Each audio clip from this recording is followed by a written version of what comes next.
어떤 성당 앞마당에 한 여인이 들어옵니다. 그리고 나가질 않아요. 밤이 깊었는데 자꾸만 밖을 살피면서 성당 마당에서 나가질 않습니다. 그러다가 수녀원 문을 두드립니다.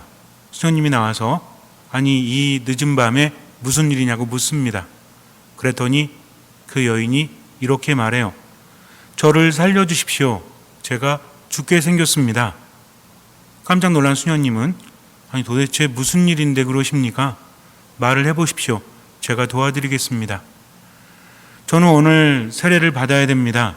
제가 세례받지 않으면 저는 죽습니다. 수녀님은 당황하셨죠. 갑자기 와서 세례를 달라고 하니까 그게 무슨 말이냐고.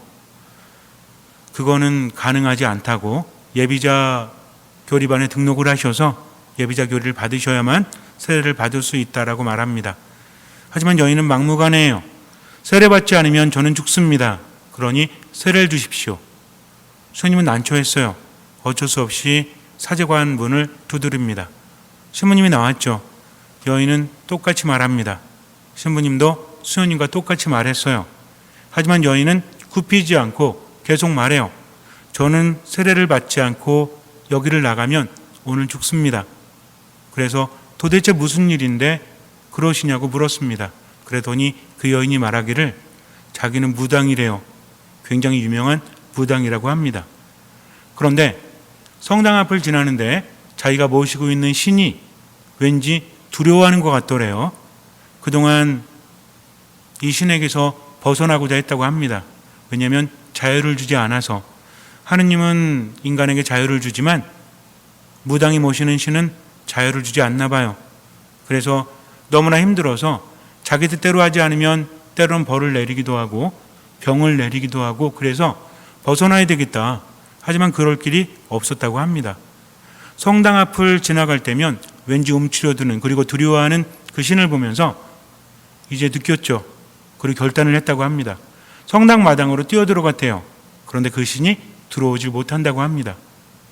하지만 나가면 어떻게 돼요? 나가면 큰일 나죠. 그러니 어떻게 하면 좋을까? 내가 세례를 받고 여길 나가면 나는 살 수 있다라는 생각이 들어서 막무가내로 문을 두드렸다고 합니다. 이 이야기를 들은 신부님이 세례를 주셨을까요? 안 주셨을까요? 질문이 참. 세례를 주셨다고 합니다. 그 사람은 세례를 먼저 받고 그 다음에 예비자 교리를 받았다고 해요. 예비자 교리를 받고 무당일을 그만두고 이제는 하느님을 위해서 레지오 마리아의 활동에 엄청나게 많은 힘을 기울였다고 합니다. 아주 열심히 사세요. 지금도 수원교구 어딘가에서 열심히 활동을 하고 계신다고 합니다. 이 이야기에서 우리가 한 가지 생각해 볼 것이 있어요. 성당 안에 들어가서 세례를 받고 나서 왜 그는 안전할 수 있었을까? 어떤 분들은 말합니다. 아니 세례 받고 나서도 귀신 들리는 사람이 있고 때로는 신 내리는 사람도 있는데 그것은 무엇입니까? 라고 말을 해요. 세례 효과라는 것은 너무나 확실하죠. 그러나 세례는 무엇을 요구합니까? 믿음을 요구한다는 거죠. 그렇다면 믿음이 있는 거면 되는 거 아닙니까? 꼭 세례를 받아야 됩니까? 라고 질문할 수도 있어요. 세례를 받아야 합니다. 믿음이 있는 사람이 세례를 받았을 때 세례의 은총은 완전하게 된다는 것이죠. 예수님께서 오늘 세례를 받으십니다. 원래 세례라는 것은 두 가지 의미가 있죠. 하나는 무엇입니까? 죽음이요. 또 하나는 생명이죠. 죽음이라는 것은 물로써 이제는 새로운 삶을 위해서 지금의 삶을 죽인다는 의미가 있습니다. 옛날에는 세례받을 때 어떻게 했죠? 지금처럼 물을 뿌리는 것이 아니라 살수 이렇게 말하는데 그렇게 하는 것이 아니라 우리가 보통 침수라고 하죠. 물속에 완전히 집어 넣습니다. 그리고 나온다는 거죠. 물에 들어갈 때는 죽음을 의미합니다. 그러면서 정화되어서 물에서 나올 때는 새로운 생명을 얻는다는 것이죠. 물은 모든 것을 씻어내고 정화합니다. 동시에 옛 것을 죽인다는 것이죠. 그래서 세례를 받는다는 것은 이제는 죄 속에 있는 것이 아니라 하느님 안에서의 새로운 삶을 부여받는 것을 의미합니다. 그래서 세례라는 것은 기본적으로 죄가 있는 사람이 받는 것이죠. 그런데 예수님은 죄가 있으십니까? 죄를 없애시는 분이시지 죄가 있는 분이 아니죠. 그렇다면 그분은 왜 세례를 받으셨을까요? 우리가 복음에서 보면 예수님께서 세례를 받으실 때 삼위일체 신비가 드러납니다. 하늘에서 성령이 비둘기 모양으로 내려오고 또 성부는 소리로서 현현하시죠. 어떤 소리가 들립니까? 이는 내가 사랑하는 아들, 내 마음에 드는 아들이다 라고 말씀을 하십니다. 예수님께서 어디서 세례를 받으셨죠? 요르단 강에서. 요르단 강은 많은 의미를 담고 있어요. 신자들뿐만 아니라 하나님을 믿지 않는 분들도 기본적인 상식 차원에서 아는 사건이 있습니다. 이집트에서 이스라엘 백성들이 나온 사건이 있죠. 출애굽 사건, 탈출기 사건이라고 그래요. 모세를 필두로 해서 이스라엘 백성들이 이집트에서 노예 생활을 하다가 하느님과 함께 빠져나올 때 어떤 바다를 건너죠? 홍해 바다를 건넙니다. 홍해가 갈라지고 무사히 거기를 빠져나올 수 있었죠. 하지만 뒤쫓던 이집트 병사들은 홍해를 무사히 건너지 못합니다. 바다가 갈라지고 이스라엘 백성들이 무사히 나왔을 때 그들은 광야에 도착을 합니다. 그리고 광야를 건너서 가나안 땅 가까이 가요. 원래는 우리가 알고 있기에는 이스라엘 백성들이 광야에서 몇 년을 헤맸죠? 40년을 헤매죠. 그러나 이집트에서 가나안까지는 그렇게 오래 걸리지 않아요. 그들은 금세 도착할 수 있었습니다. 문제는 뭐였냐면 그들이 진을 치고 이제 모세가 정찰을 보냅니다. 하느님께서는 12부족에서 대표들, 12부족에는 대표들이 있습니다. 지도자들이 있어요. 이들을 뽑아서 정찰을 보내라고 합니다. 그랬더니 사람들이 가서 정찰을 하는데 40일이 걸려요. 돌아옵니다. 가나안 땅에 갔더니 아주 비옥한 토지였어요. 그래서 과일들이 주렁주렁 매달려 있습니다. 광야를 지나서 왔던 그들에게 그러한 땅은 엄청났던 거죠. 참으로 젖과 꿀이 흐르는 그런 땅이었어요. 하지만 문제가 있었죠. 어떤 문제가 있습니까? 비옥한 땅과 과일이나 식물 이런 것만 있는 것이 아니라 거기에는 이미 살고 있는 사람들이 있었다는 겁니다. 그들은 어땠습니까? 굉장히 덩치가 크고 아주 대단했어요. 자기들이 볼 때도 자기들이 메뚜기 같았지만 그들의 눈에도 우리가 메뚜기 같았을 것이다 라고 말을 합니다. 그래서 민수기 13장 27절에 보면 이렇게 말해요. 우리를 보내신 그 땅으로 가보았습니다. 과연 젖과 꿀이 흐르는 곳이었습니다. 이것이 그곳 과일입니다 하면서 자기들이 가져온 과일을 보여줍니다. 그러나 그 땅에 사는 백성은 힘세고 성읍들은 거창한 성체로 되어 있습니다 하면서 두려움에 떨어요. 백성들이 말합니다. 도대체 어쩌자고 우리를 여기에 데려왔는가? 이집트에서 죽게 내버려 두지 아니면 광야에서 죽게 내버려 두지 가나안 땅에 가서 우리 보고 죽으란 말인가 하면서 불평을 해요. 그랬더니 두 사람 12명의 대표자 중에서 단 두 사람 여호수아하고 칼렙만이 이렇게 말합니다. 그들이 원래는 나머지 10명은 안 된다 무섭다라고 했는데 그들은 그랬죠. 어서 올라가 그 땅을 차지합시다. 우리는 반드시 해낼 수 있습니다. 그랬더니 나머지 10명이 우리는 그 백성에게로 쳐올라가지 못합니다. 그들은 우리보다 강합니다. 라고 하면서 사람들에게 나쁜 소문을 퍼뜨립니다. 사람들은 누구의 말을 더 믿었을까요? 12명 중에서 2명 말을 믿을까요? 아니면 10명 말을 믿을까요? 당연히 10명의 말을 믿겠죠. 다수의 말을 믿는 편향성이 우리에게 있지 않습니까? 그랬더니 이렇게 말해요. 우리가 볼 때도 메뚜기 같지만 그들의 눈에게도 메뚜기 같을 것이다. 메뚜기는 어떻게 하면 되죠? 밟아버리면 되죠. 잡아버리면 됩니다. 그럴 때 여호수아하고 칼렙이 옷을 찢으면서 이렇게 말해요. 우리가 가로지르며 정찰한 저 땅은 무척이나 좋은 땅입니다. 우리가 주님 마음에 들기만 하면 그분께서는 우리를 저 땅으로 데려가셔서 그것을 우리에게 주실 것입니다. 그곳은 젖과 꿀이 흐르는 땅입니다.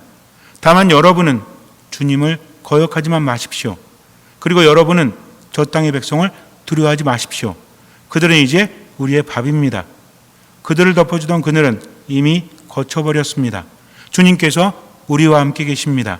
그들을 두려워하지 마십시오. 라고 말해요. 분명히 인간적인 기준으로 볼 때는 당연할 수 없습니다. 그러나 뭐라고 표현합니까? 밥이라는 거죠.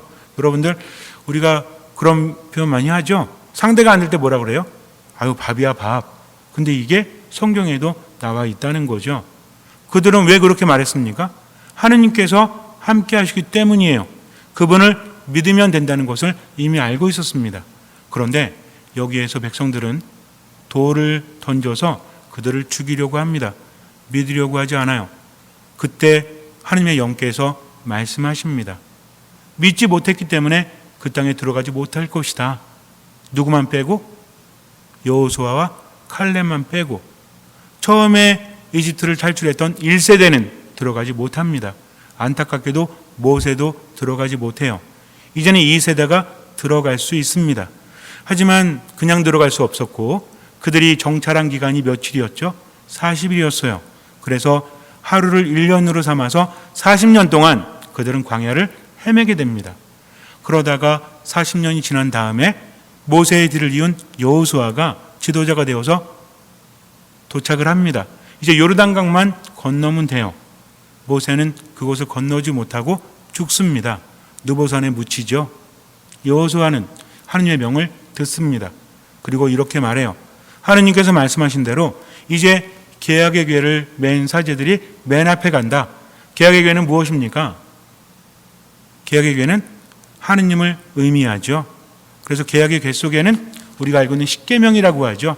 하느님과 맺은 계약의 돌이 그 안에 모셔져 있습니다. 사제들이 그것을 갖고 이제 그것을 모시고 요르단강 앞에 가요. 물이 많이 불어났습니다. 겨울철이 돼서 우기가 되었기 때문에 굉장히 비가 많이 와서 이제 요르단강을 건너기가 쉽지가 않아요. 그런데 계약의 궤를 맨 사제들이 요르단 강물을 밟으니까 강물이 멈춰서게 돼요. 마른 땅이 드러납니다. 그리고 그들이 가운데 가서 멈추고 이스라엘 백성들이 무사히 건넌 다음에 이제 사제들도 그것을 건너게 돼요. 그리고 가나안 땅을 차지하게 됩니다. 여기서 우리는 한 가지 생각을 해봐야 돼요. 자, 가나안 땅이 의미하는 것은 무엇입니까? 척박한 광야와 다르게 비옥한 땅이죠.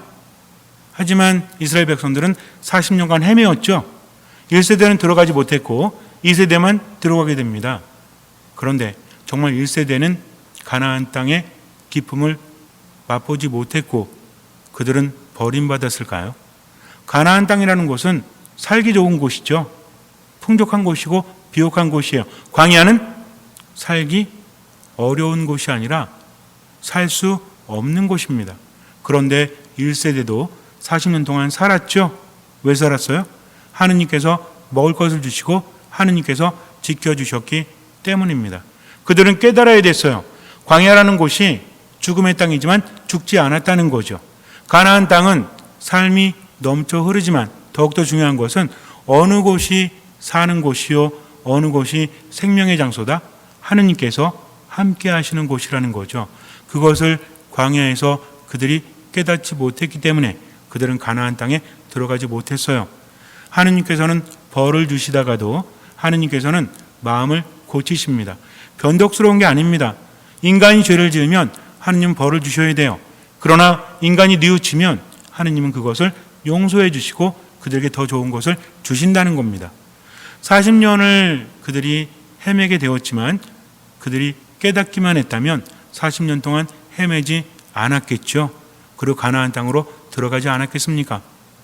우리가 살아가면서 인간의 삶이라는 것은 유한하죠. 그럼에도 불구하고 지금 희망을 가지고 살아갈 수 있는 것은 우리에게는 미래가 있기 때문이요. 미래가 발달하고 여기기 때문에 그래요. 생명이 유한하지만 영원하신 하느님 안에서 영원한 생명을 얻는다라는 희망은 지금을 살아가게 해준다는 거죠. 적과 꿀이 흐르는 곳은 단순히 땅만 비옥한 것이 아니라 하느님께서 함께 하시는 곳입니다.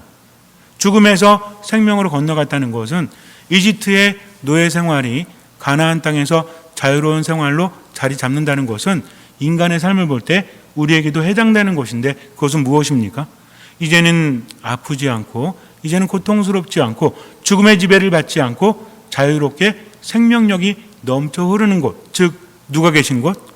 하느님이 함께 하시는 곳이라는 거죠. 우리의 여정도 마찬가지예요. 그러나 우린 나약합니다. 이스라엘 백성들이 광야를 헤맬 때 불평을 했죠. 아니 어떻게 불평할 수 있을까라고 말하지만 생각해 보세요. 얼마나 힘들겠습니까? 정말 힘들었을 거예요. 우리도 살아가면서 조금 불편하면, 많이 힘들면 불평을 하죠. 하느님을 원망하고 주변 사람들에게 불평을 하지 않습니까? 아마 우리가 이스라엘 백성들 속에 속해 있었어도 다를 바가 없었을 거예요. 그러나 하느님은 끝까지 당신의 말씀을 듣기를 원하셨어요. 그런데도 사람들은 그것을 깨닫지 못합니다. 아무리 애를 써도 스스로 힘이 부족해서 구원받을 수 없는 처지에 이르렀다는 거죠. 이제 예수님께서 오십니다. 그분이 요르단강에서 세례를 받으셨다는 것은 그분이 죄를 지어서가 아니라 그분이 물을 거룩하게 하시고 또 물 안에서 우리와 같은 처지로 함께 하신다는 거죠. 그분이 물을 거룩하게 하시고 요르단강에서 이제는 나를 따라오너라라고 말씀하십니다. 백성들 중에서 누구를 뽑아서 하느님의 말씀을 간접적으로 전하는 것이 아니라 이제는 하느님의 인간이 되셔서 우리를 이끄신다는 거죠. 그분은 모세보다도 여호수아보다도 더 대단하신 분이에요. 왜냐하면 하느님 자신이기 때문입니다. 그리고 사람들을 초대하신다는 거죠. 이스라엘 백성들이 여호수아를 믿고 물을 건넙니다.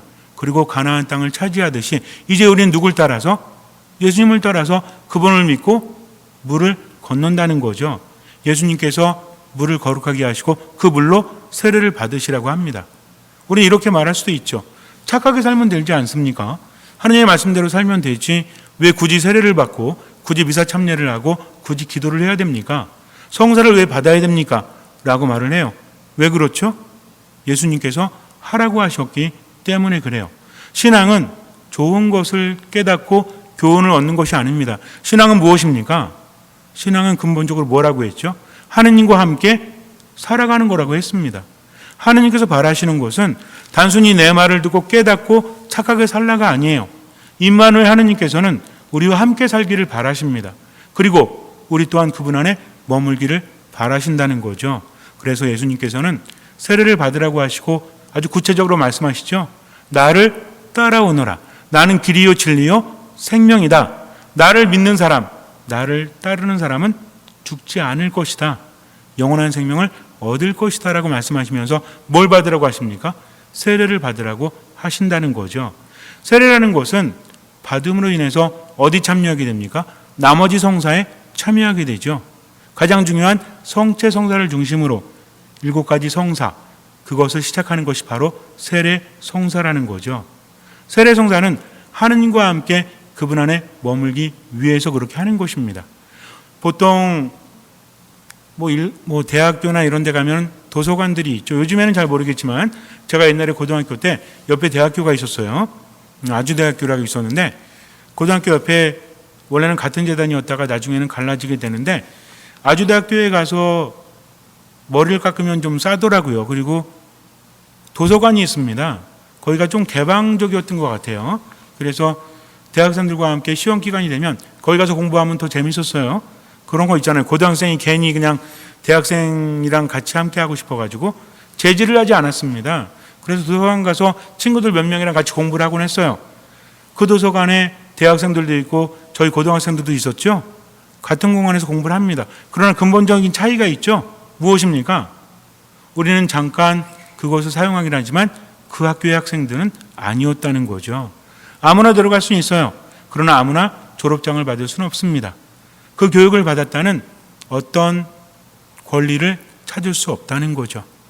하느님을 사랑할 수 있고 그분의 말씀을 듣고 교훈을 얻을 수는 있어요. 그러나 세례받지 않으면 그분과 함께 살아갈 수 없다는 것입니다. 우리가 세례를 받는 것은 그분께서 그렇게 하라고 하셨기 때문에 그래요. 이거 아주 명확합니다. 혹시라도 주변에서 나는 하느님 말씀 듣고 살고는 싶은데 세례받을 의미는 잘 모르겠어 라고 하면 우린 뭐라고 하면 돼요? 그분과 함께 살고 그분의 가족이 되기 위해서 그분이 그렇게 하라고 하셨기 때문에 믿음은 무엇이다? 따름이죠. 그분이 말씀하시면 이해하고 따르는 것이 아니라 무엇입니까? 그분을 신뢰하기 때문에 따를 수 있다는 거죠. 가만히 보세요. 예수님께서 요르단강에서 세례를 받으신 다음에 어디로 가시죠? 광야로 가십니다. 광야에서 뭘 하십니까? 40주야를 단식을 하시죠.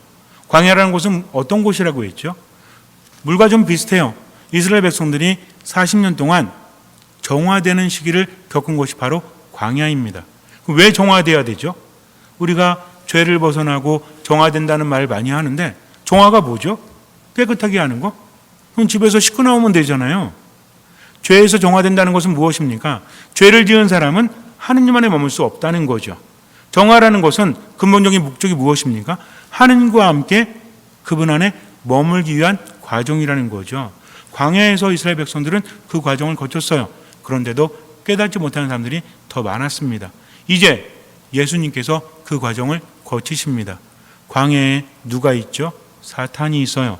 유혹하는 자가 와서 예수님을 유혹합니다. 우리가 원래 당해야 될 거예요. 그러나 그 모든 것들을 누가 짊어지십니까?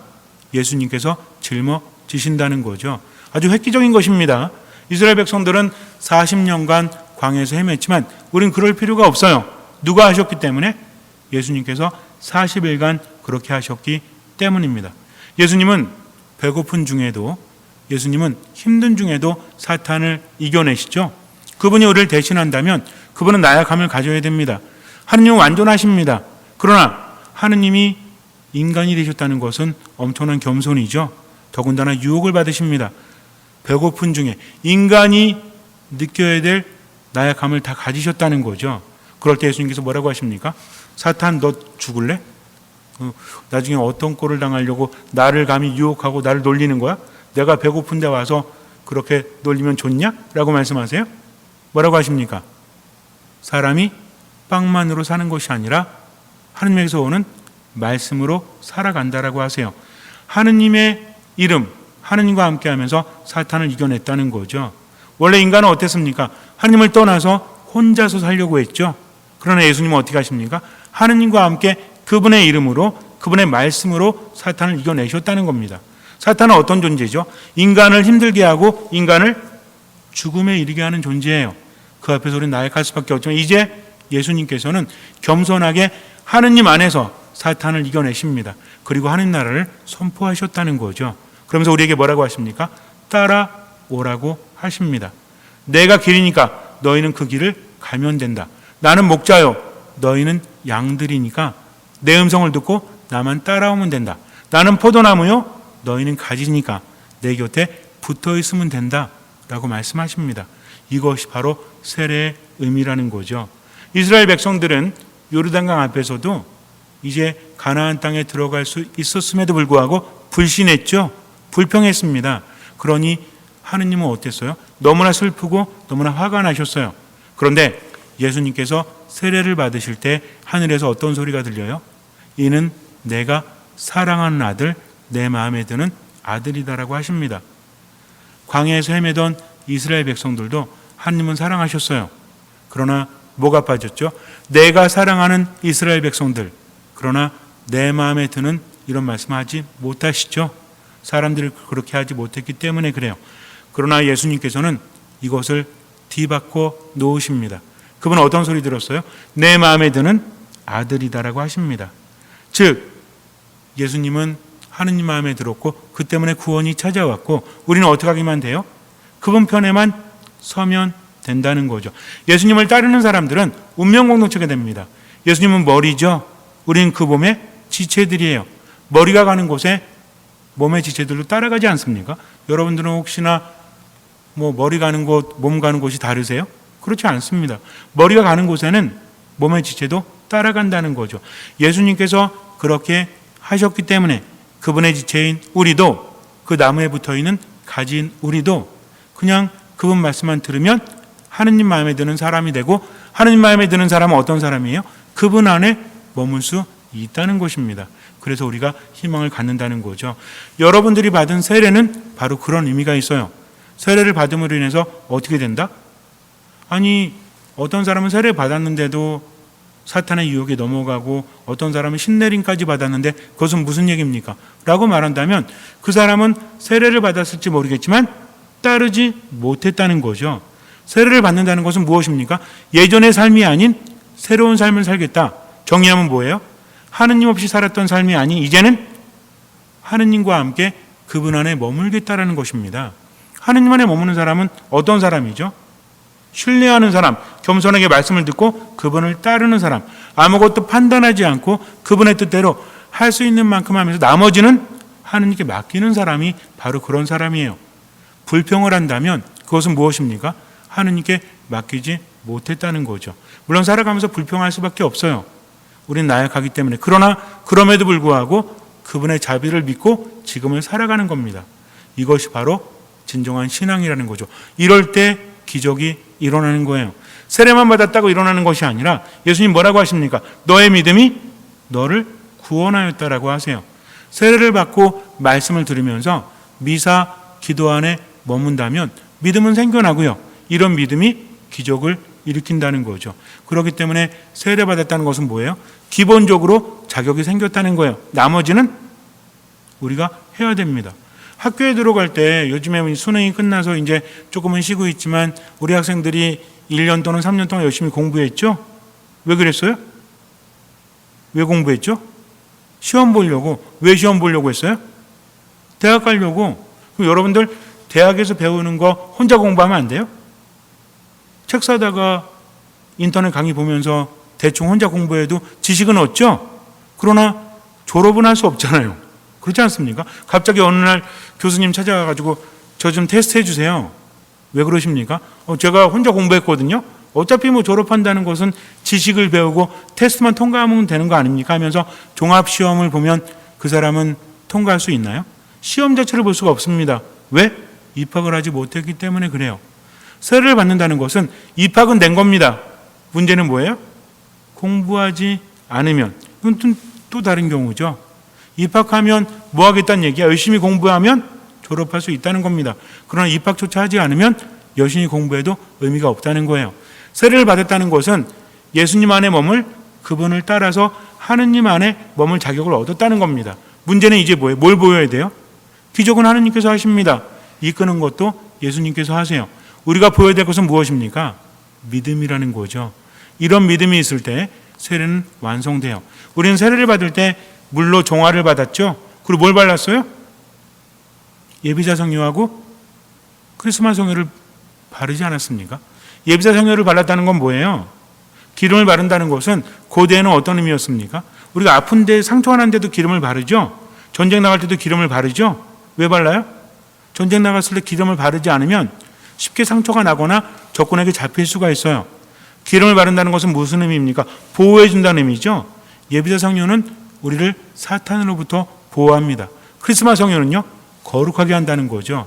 이제는 우리가 보호만 받는 존재가 아니라 예수님과 함께 거룩하게 하는 존재가 되었다는 겁니다.